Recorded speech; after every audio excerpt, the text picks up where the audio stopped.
الحمد لله نحمده ونصلي على رسول الكريم. أما بعد فأعوذ بالله من الشيطان الرجيم. بسم الله الرحمن الرحيم. قال الله تعالى في كتابه المجيد: إن الصلاة تنهى عن الفحشاء والمنكر. صدق الله العظيم. زما د ویورز کتونکو ناظرینو السلام علیکم ورحمۃ اللہ وبرکاتہ. زمونږ نن د دې موضوع متعلق بحث دی د مز متعلقو مزو خبره خو موږ مخکې ذکر کړې وه چې الله رب العالمین په موږ باندې مز فرض کړی دی او د دې اهمیت هم ډېر زیات احادیثو کې بیان شوی دی، وعیدات هم په دې باندې راغلي دي او هغه ما بیان کړي وو مخکې. زمونږ نن په دې خبره باندې بحث دی چې 15 څیزونه داسې دي چې هغه جناب محمد صلی الله علیه وسلم په مانځه کې غوښتلي دي. نو پته ولګېده چې دا 15 څیزونه دا ډېر زیات ضروري دي، دا موږ هم پکار چې دا وپېژنو او دا په مانځه کې وغواړو د الله رب العالمین نه. او دا په کوم حالات کې دي چې کله سړی سجده وکړي او په سجده کې تسبیحات ووایي، سبحان ربي الاعلی، سبحان ربي الاعلی، سبحان ربي الاعلی، دغه 3 کرته وایي، 15 کرته وایي، 2 کرته وایي.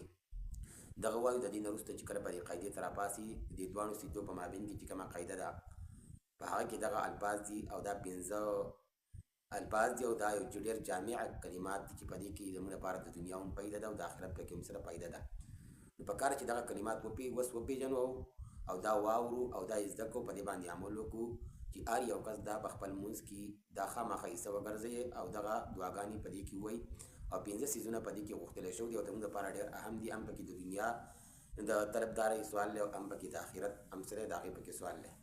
هغه الفاظ دا دي چې کله د سجدې نه د اولنۍ سجدې نه سړی راپاسي او په دې قاعده باندې کښېني، نو اولنۍ خبره ده چې الله مغفر لي. دا خبره ډېره زیاته ضروري ده چې الله تعالی ماته بخشش وکړي، ځکه چې موږ ډېر زیات ګناهګار یو.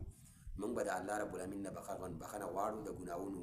نو دا ډېره زیاته اهم ترینه خبره ده چې زموږ ګناهونه الله تعالی معاف کړي.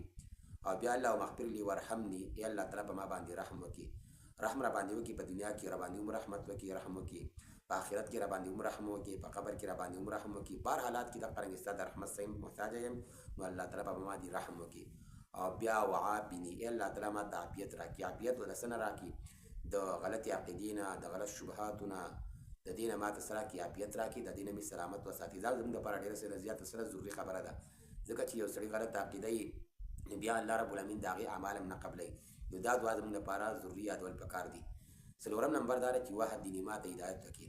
نو هدایت زموږ لپاره ډېر زیات ضروري دی چې هدایت به موږ خامخا د الله رب العالمین نه به دا سوال کوو چې الله تعالی موږ ته هدایت وکړي، په ګمراهۍ لاره مه راولئ، ځکه چې ګمراه لاره چې دا سړی جهنم ته څه کوي؟ رسوي. او ورزقني، او الله تعالی ما ته رزق راکړي. څه راکړي؟ رزق راکړي. نو رزق او حلال رزق راته ما ته راکړي. نو دا دې کې د دنیا سوال هم دی او د آخرت سوال هم څه دی په دې کې شوی دی.